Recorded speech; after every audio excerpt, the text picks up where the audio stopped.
बिस्मिल्लाहिर्रहमानिर्रहीम। नाज़रीन, मैं हूँ खालिद रज़ा चौधरी। प्रोग्राम ख़ुशबे वतन के साथ हाज़िर खिदमत हूँ। नाज़रीन, सबसे पहले तो मेरी तमाम दोस्तों से दरख्वास्त है, जितने भी मेरे देखने वाले हैं, कि यूट्यूब चैनल को सब्सक्राइब करें और अगर हो सके तो वीडियो भी शेयर करें। नाज़रीन, आज ये जो मैं प्रोग्राम कर रहा हूँ, इसमें कुछ चंद अहम इश्यूज़ हैं जिसके ऊपर मैं डिस्कशन करूँगा। मैं स्टार्ट करूँगा। नाज़रीन, पाकिस्तान में आपको पता है मौत की शरह क्या है। बहुत सारे लोग मर जाते हैं, भूख से मर जाते हैं,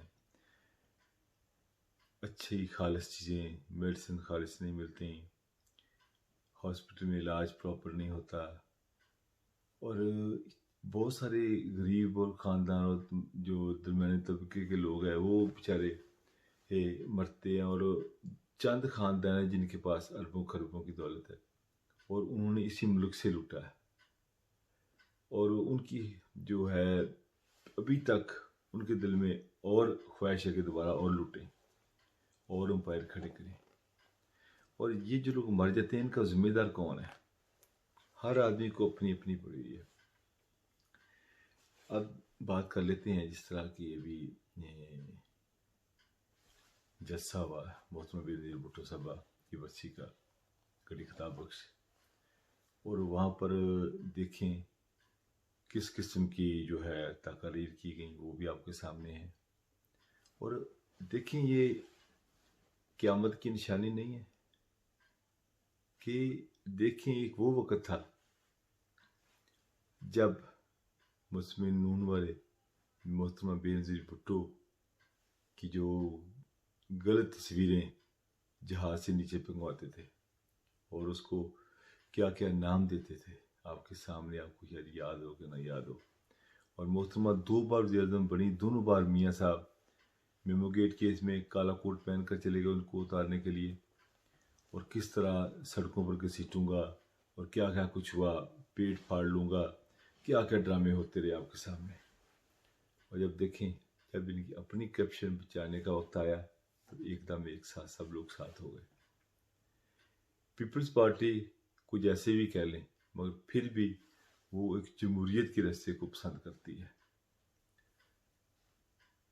अब मौलाना फजल रहमान की कोई सीट नहीं है, खुद उसकी सीट नहीं है, असम्बली से बाहर है, उसके लिए असम्बली अब बेकार है। वो कहते हैं कि किस तरह जो सिस्टम ही उल्ट पुलट हो जाए, मार्शल लग जाए, जो मर्जी हो। ये मौलाना साहब जो है, इनका जो है, और मियाँ नवाशी साहब, इन दोनों का बयानिया जो है, और साथ मरीन नवाज साहब, इनका बयानिया बिल्कुल ही मुख्तलिफ है अगर हम कंपेरिजन करें जरदारी साहब से और शहबाज शरीफ साहब से। कि जरदारी साहब ने उस दिन ऐलान कर दिया कि जी जमहूरियत बेहतरीन जो इंतकाम है। उसका मतलब ये था कि हम इस तरफ नहीं जाएंगे हुकूमतें गिराने वाली बात के ऊपर। हम जो भी ये एक प्रॉपर तरीका है, असम्बली के अंदर इस्तीफे देंगे, असम्बली के अंदर एहतजाज करेंगे, उसके ऊपर हम जाएंगे, हम इस्तीफ़ों के ऊपर नहीं जाएंगे। क्योंकि याद होगा नाज़रीन के जब इनका तमाम जमातों का मिसाक के वादा जो तय हुआ था, जमहूरियत मिसाक की जमहूरियत किया, तो फिर बाद में मियाँ नवाज साहब बहुत ही आसानी से बाहर निकल गए और जाके इलेक्शन लड़े और वज़ीर-ए-आज़म बन गए और किसी पार्टी को नहीं बताया। तो अब ये बात यहाँ पर है कि जरदारी साहब वो बदला ले रहे हैं। जरदारी साहब ने इनको आगे किया, अच्छा इस्तेमाल किया, मौलाना फजल रहमान साहब को, उनको। और मौलाना फजल रहमान साहब जो आए नहीं, उन्होंने आने से इनकार कर दिया। ये सुना ये जा रहा है कि उन्होंने कहा था कि मेरे भाई जो उनको डीसी लगाया था, उनको कुछ अकोमोडेट करने, कुछ अफसरान के तबादलों का मसला था। Excuse me. तो इस वजह से मौलाना फजल रहमान जो है, उनको पता था कि इस्तीफे नहीं दे रहे, नाराजगी थी वो, तो उन्होंने तो इनकार कर दिया, वो तो उसमें गए ही नहीं जो गरी खुदा बख्श में हुआ इनका जलसा PDMA का। तो ये PDMA की जमात है, ये बिल्कुल ही जो है, इनका अवाम के साथ कुछ लेना देना नहीं है। ये अवाम को बेवकूफ़ बना रहे हैं, हम सिस्टम को लपेट देंगे। देखिए, अगर मुल्क में अफरा तफरी फैलेगी, गुर्बत और बढ़ेगी, बेरोज़गारी और बढ़ेगी। और फ़र्ज़ करें इमरान खान साहब की हुकूमत चली जाएगी, इमरान खान साहब खामोशी से बैठ जाएंगे, फिर वो सड़कों के ऊपर होंगे।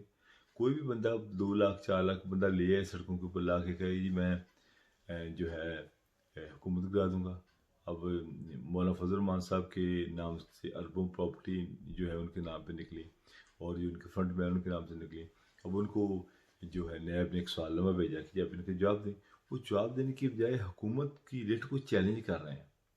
मोहतरम मौलाना फजल रहमान फरमा रहे हैं कि जी मैं आऊँगा, ये मेरे ऊपर हमला नहीं है, मेरी जमात के ऊपर हमला है। ये मज़हब को किस तरह ले आते हैं, मज़हब को किस तरह अपने ऊपर घसीटते हैं कि मेरी जमात में सारे 5 लाख तलबा लेके आ जाऊँगा, जो मदरसों में जो गरीब तलबा बेचारे पढ़ते हैं उनको उनका मिस यूज़ इस्तेमाल करते हैं। मैं उनको खराज सीन पेश करता हूँ जो 3-4 मौलाना साहब जो हैं उन्होंने फजल रहमान साहब की जो है छोड़ दी है, जमात छोड़ दिया और अपने गलती का ऐलान कर दिया है। उनका ये गलत रास्ते को बजा रहे हैं, हम इस रास्ते के ऊपर नहीं जाएंगे। और बाकी देखिए गवर्नमेंट जो है और इसमें कोई शक नहीं कि महंगाई जा रही है, इनसे कंट्रोल नहीं हो रहा है। नासिर का टीम है जो है पंजाब के वज़ीर आला उस्मान बज़दार साहब, वो खान साहब को शुरू में ही मेरे ख्याल में बेहतरीन ऑप्शन जो फवाद चौधरी थे उनको लगाते। वो एक्टिव आदमी है, वो बेहतरीन वर्क करना था, मगर इन्होंने उनको नहीं लगाया और उनको लगा दिया जो कि सादा आदमी था। तो अब उसको अगर उतारते हैं तो उसमें पता नहीं क्या फील करते हैं कि ये गवर्नमेंट फेल होगी, 5 साल इन्हीं से पूरे करवाएंगे। पर इस तमाम जो है हालात में देखो जिस तरह उन्होंने 1 महीना पहले सेनेट के इलेक्शन का ऐलान कर दिया। सेनेट के इलेक्शन में देखें पीपल्स पार्टी का नुकसान होगा अगर वो निकलेगी, मुस्लिम नून का नुकसान नहीं होगा, पीपल्स पार्टी का नुकसान ज़्यादा होगा क्योंकि ऑलरेडी पहले दिन उनके पास हुकूमत है। सिंध हुकूमत जब तक उनके पास है उनको ये तसल्ली है कि अदारे उसके ऊपर हाथ नहीं डालेंगे। जिस तरह आप मिसालें आपके सामने हैं, पंजाब में जब तक इनकी हुकूमत रही मुस्लिम नवाज की, किसी ने इनके ऊपर हाथ नहीं डाला। जैसे हुकूमत गई तो इनको केसेस की फाइलें खुल गई, तो ये सब अंदर है, कुछ बाहर है। तो नाज़रीन ये लोग आप लोगों को बेवकूफ़ बना रहे हैं। आप इन लोगों की बातों में ना आएँ, ना आप घर से बाहर निकलें। कोरोना की वजह से बहुत सारा मौत, पहले बहुत सारी मौत हो रही हैं। आप अपनी फैमिली को सेव करें, अपने आप को सेव करें, आपको कोई ज़रूरत नहीं।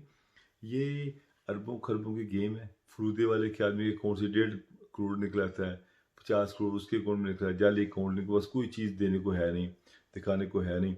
और जिस तरह मरीम नवाज साहब से पूछा ये 250 कहाँ से आई, तो आपने देखा किस तरह ये फ़ौज लेके वहाँ पर नैब के ऑफिस में गई और उसके बाद नैब ने केस ही नहीं सुना।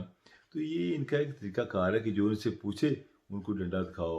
और अब ये कह रही कि इमरान खान साहब जो है, इमरान खान साहब ने एक सवाल किया था कि जी आप क्या क्वालिफिकेशन क्या है, कि आप मियां नवाज साहब की बेटी हैं या आप बिलावल ज़रदारी साहब जो है बेनज़ीर भुट्टो साहब के बेटे हैं, ये क्वालिफिकेशन है आपकी। देखें उन्होंने एक जनरल सवाल किया कि ये पार्टी एक फैमिली पार्टी बन चुकी है। यकीन करें इतनी शर्म आती है जब ये देखते हैं कि जिन्होंने 60-60 साल इस पार्टी की खिदमत की है, इत्तेज़ाद हसन जैसे लोग और इतने अच्छे लोग हैं पीपल्स पार्टी में जो पीछे हाथ बांध के खड़े होते हैं। और मुस्लिम नून में भी यही हाल है कि ये इतने पुराने लोग जिन्होंने सारी ज़िंदगी इस पार्टी के लिए गुजारी, मगर उनको कभी आगे नहीं आने ही देंगे। थोड़ा सा कि आगे से बात करेगा फ़ौरन से पार्टी से निकाल देंगे। ये इनकी फैमिली पॉलिटिक्स है, अवाम के साथ कुछ लेना देना नहीं है। और ये जो लाखों अरबों खरबों इन्होंने करप्शन की है, ये बिल्कुल वापस आना चाहिए और अदारों को इतना मजबूत होना चाहिए कि इनको ना छोड़ें। और बदकिस्मती ये है हमारे इदारों की कि बैकडोर चैनल इनसे डील कर लेते हैं। जब देखते हैं कि इस एक आदमी से काम नहीं चलता, हमारी हिस्ट्री उठा के देख लें। मियाँ नवाज साहब 2 बार डील के नतीजे में यहाँ पर आए, बेनज़ीर भी डील के नतीजे में आई। ये ऐसा होना चाहिए कि डील नहीं होनी चाहिए, जो भी होना चाहिए। मगर क्या करें, आर्मी को ये लोग खुद दावत देते हैं, खुद जाते हैं कि जी आप इन्वॉल्व करें। और मियाँ नवाज साहब की तो हिस्ट्री आपके सारी आपके सामने है। जिस तरह उन्होंने सुप्रीम कोर्ट के ऊपर हमला किया, जस्टिस जो है कोई उनको किस तरह फ़ोन करते रहे, बहुत सारी और चीज़ें भी हैं। अरे इस जरिए जो है आवाम है उनको आंखें खोलनी पड़ेंगी। अब तो एक हर आदमी के हाथ में एक मीडिया कैमरा एक आ गया, जहाँ भी गलत बात होती है उसको वीडियो बनाएं, उसको शेयर करें। अब ये सियासतदान भी फंस चुके हैं, चूँकि अब मीडिया जो है बहुत ज़्यादा स्ट्रांग हो चुका है इनको एक्सपोज करने के लिए। अब देखें, अगर खान साहब काम नहीं करेंगे, 2 साल तक नहीं किया, लेकिन मीडिया तनकीद कर रहा है, अभी 2 3 3 साल 5 साल बाद इलेक्शन हो गए, फिर अगर ये नहीं अच्छा काम कर पाएंगे तो लोग उनको वोट नहीं देंगे। जिस तरह पीपल्स पार्टी का हाल आपके सामने है, वो पंजाब से ख़त्म हो गया, सिंध की पार्टी बन के रह गई है। तो नाज़रीन, ये जिस तरह एक और भी दुरानी साहब जो आए पीर पकाड़ा का पैगाम लेके शबाशी साहब को, तो ये भी एक बहुत बड़ी गेम है। जो शबाशी साहब है बड़े समझदार हैं और आदमी है, वो चाहते हैं कि बगैर लड़ाई के जो है काम हो जाए। मगर क्या करें, अरबों खरबों की करप्शन की है, इनको कैसे छोड़ दें। और ये देखिए 25 30 साल से उन्होंने करप्शन किया। जो भी इनका जो चेयरमैन आता था नैब का, ये ओपोजिशन लीडर और जो है वज़ीर आज़म की मर्जी से आता था, ये दोनों मिल के लगाते थे और ऐसे आदमी को लगाते थे जिसको कहते थे कि आपने हमारी फाइलें नहीं खोलनी। यही नतीजा निकला कि जो फाइलें आज तक नहीं खुली और ये आराम से ज़िंदगी गुजार रहे थे। अब जब फाइलें खुली हैं तो इनके ऊपर मुकदमे बने हैं, तो सिलसिला आगे शुरू हुआ है। तो नाज़रीन, ये जो दानी साहब आए, तो ये तो एक किस्म का अपनी शोहरत बनाने के लिए आए थे। इन्होंने क्या डील करनी है, शबाज साहब तो जेल में बैठे, वो क्या कर सकते हैं। तो बेसिकली ये मुस्लिम नवाज है ना, ये मरीम नवाज साहब ने इसको यरगमाल बना लिया हुआ है। शबाशी साहब अच्छे जो है वज़ीर आला थे, कोई शक नहीं, मगर उनकी बेटों ने उनको डुबो दिया। जो करप्शन उनके बेटों ने की, उस वजह से उनकी जो सियासत वो उसके ऊपर एक सवाल निशान लग गया। तो अब जिस तरह एहसाब मैं चाहता हूँ तमाम जमातों का हो, उसमें पीटीआई हो, पीपल्स पार्टी हो, सबका होना चाहिए। और ये बैकडोर जो डील्स हैं ये नहीं होनी चाहिए। जो डील्स हो सबके सामने पता चले कि इनसे क्या डील हुई। अच्छा, ये करप्शन में जो अगर डील करते हैं ना, सामने पैसे नहीं, बैकडोर चैनल से पैसे देते हैं हुकूमत पाकिस्तान को, खुद सामने नहीं देते कि इस तरह की जो सियासत वो हो जाएगी, डील करते हैं। क्योंकि अदारे जब तक मजबूत, अदारों को इन्होंने कभी मजबूत होने नहीं दिया। इनकी हमेशा कोशिश रही कि जो अदारे हैं उनको पोलिटिसाइज किया जाए, अपनी मर्जी के बंदे लगाए जाएँ और तबादले किए जाएँ। बहुत सारी चीज़ें आपके सामने, वजारत दाखिला का, वजारत खारजा का, कई जो वजारतें मियाँ नवाज शरीफ अपने हाथ में रखते थे। और दूसरे इन्होंने के दौरों पर इतने पैसे, जब अरबों अरबों डॉलर खर्च किए अपने बाहर के मुल्क के दौरों के ऊपर। और बड़ा अफसोस है, गरीब किस तरह मर रहे हैं और ये अरबों खरबों बाहर आला से आला होटल पे रह रहे हैं। हमारी, मैं इसकी तारीफ़ करूँगा इमरान खान साहब, क्योंकि इन्होंने जो दौरा लास्ट में किया था उसका और उनका कितना बड़ा फ़र्क है। देखिए इनके जो इन्होंने दौरा किया उसके ऊपर कितने पैसे आए, और जो शाह खान अब्बासी ने किया कितने पैसे आए। आप खुद ही कंपैरिजन कर लें कि इतना बड़ा कंपैरिजन कैसे है। नाज़रीन, जो भी अभी आने वाले वक्त में ये जो कह रहे हैं कि हम लॉन्ग मार्च करेंगे, हम धरना देंगे, बहुत सारी धमकियाँ लगा रहे हैं, मेरे ख्याल में पीपल्स पार्टी बिल्कुल नहीं जाएगी। बहुत सारे उसमें नून के लोग हैं जो जो रब्ता करें पीटीआई के साथ। और अगर ऐसा कोई सीन देख रहे हैं मौलाना फजल रहमान, तो वो बेसिकली तो वो भी नाराज़ है पीपल्स पार्टी से कि उन्होंने बात नहीं मानी इस्तीफ़ों वाली, वो पार्टी में भी गए। तो ये पीडीएम तहरीक बिल्कुल नाकाम है, हुकूमत को कुछ नहीं होगा। बाकी धरनों से या जुलूसों से कभी हुकूमतें नहीं गिरी। अभी मेरी ये दुआ है कि अल्लाह ताला लोगों को हिदायत दे, ये जो कर रहे हैं अपने मुल्क के लिए बेहतरी हो, जो भी बेहतरी है वही हो। नाज़रीन, आपसे दरख्वास्त है कि मेरा प्रोग्राम जो है इसको शेयर भी करें और मेरे यूट्यूब चैनल को सब्सक्राइब भी करें। अल्लाह ने के बाद।